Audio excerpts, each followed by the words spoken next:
So I'm going to talk about sort of the online presence of healthcare and Jefferson in general, and kind of some deficiencies that we found in our website and Jefferson's website as a whole, and how that sort of affects our residency in the hospital and how we are trying to change it.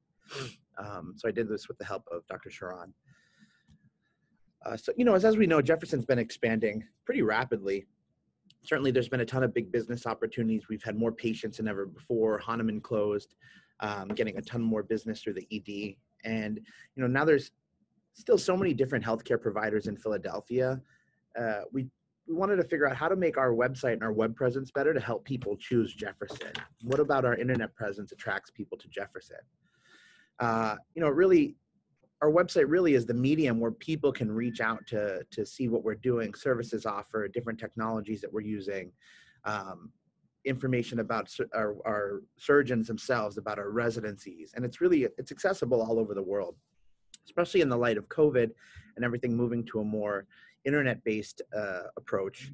It's even more important than it was when we started this project. So really increasing our visibility is kind of a factor that we thought was very important throughout this project.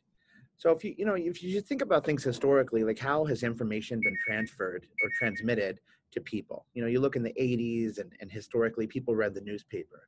Now, people don't even know what I don't think Retom's ever seen a newspaper in his life. So now we look at things like Facebook, everything's on our cell phone, everything's on our iPad, everything's the internet, right? The internet of things, if you will. And if you look actually how Americans get their medical information in general, really, second to talking to a physician, medical websites are actually the second leading area where people do research about medicine, right? So we wanted to look at, what are the requirements of the best hospital website? So obviously things needed to be professional, complete, accurate. Obviously information needed to be correct. And everything should be clear and easy to navigate. So it's kind of pretty straightforward when you think about it, but sort of when it comes into practice, these things don't always happen.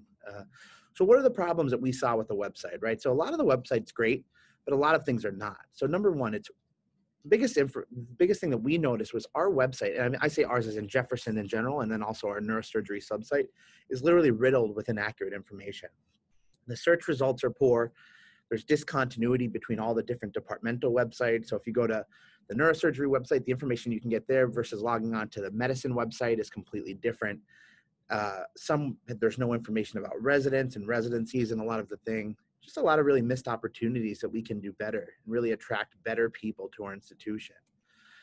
So here's just a couple examples, just so you guys have an idea what I mean. So if you search for brain tumor surgeon, 40% of the top 5 results are not brain tumor surgeons, including the number 1 person is not a brain tumor surgeon. That's a problem. You search for brain aneurysm, the top 5 people, so 0% of the top 5 people treat brain aneurysms. Again, that's a big problem. And then if you look at our own faculty website, most of the people, I shouldn't say most, but a good portion of the people that are on there have not worked at Jefferson in many years.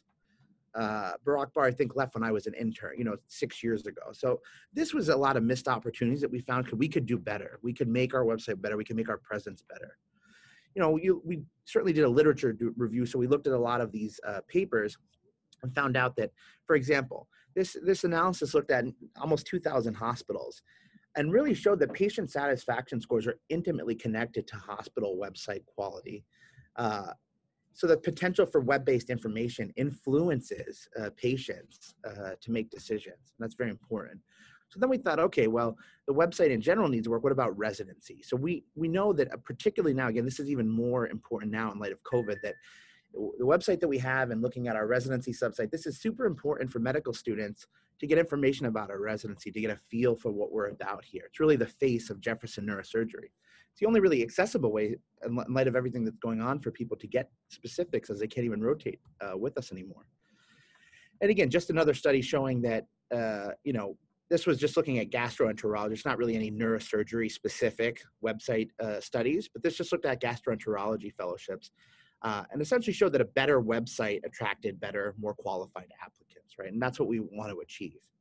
Again, this is another one about orthopedic surgery residency web pages. So a well-constructed website has the potential to increase the caliber of students applying to that program. And that's what we want. You know, at Jefferson, we want the best because we deserve the best. You know, we're the top program and we want to attract the best students. So what did we do? So our goal was to initially start with our own neurosurgery website and then expand to the Jefferson website as a whole. So update all the website content, faculty information, titles of everyone, resident, biographies, all of these things to improve our own website. And again, create a sense of proudness for our division, right? We want to show people that we love working here, we love our team, build the morale. It's not just really about fixing the website. So one of the first things and one of the biggest things that we did was we revamped the whole neurosurgery website. So we personally, the residents did this. There was no involvement with, you know, like media or whatever. We took professional photographs on the bridge of all the residents. We had each of the residents write up a biography, and we updated all the information on the website. So if you see here on the left, you have kind of what we looked like before. You know, Nora has mugshots there.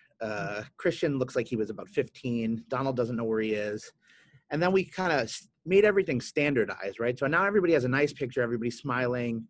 You know, we did a little Photoshop to whiten everybody's teeth. I cut a little weight off of me and Ritom.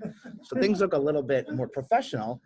And you know, we really think this is a big thing, right? This is what people see when they see Jefferson. When you search for Jefferson neurosurgery residency, this is what we want them to see.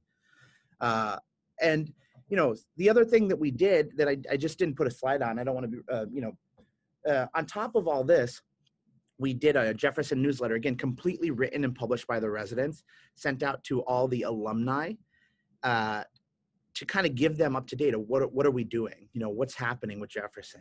And, you know, from that, we've developed the resident fund. We've had tons of donations. We have over $10,000 now from our own Jefferson faculty as well as alumni. So what's our next step, right? Unfortunately, we had our next step planned, but COVID kind of got in the way. So we had a meeting set up with Dean Tikaczynski and the sort of the media people to go over, obviously, this presentation and talk about how do we change the whole Jefferson website. Unfortunately, got put on hold because of everything that happened. But the plan will be, once things settle down, we plan to meet with him again, reschedule, and then expand from not only the neurosurgery website, but to Jefferson website as a whole.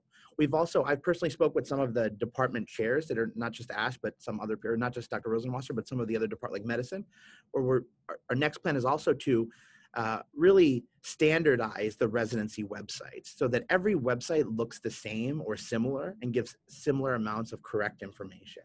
So that's kind of the next step where we're at. And then speaking with the IT guys, we are able to track actually, and again, I don't know how effective it's going to be, to be honest, we'll see, but we're able to track visits to the website and traffic to the website and see if that changes. So we may have some objective measure to see if we're doing any better. So that's it. That's my presentation. That's kind of what we're working on. Yeah.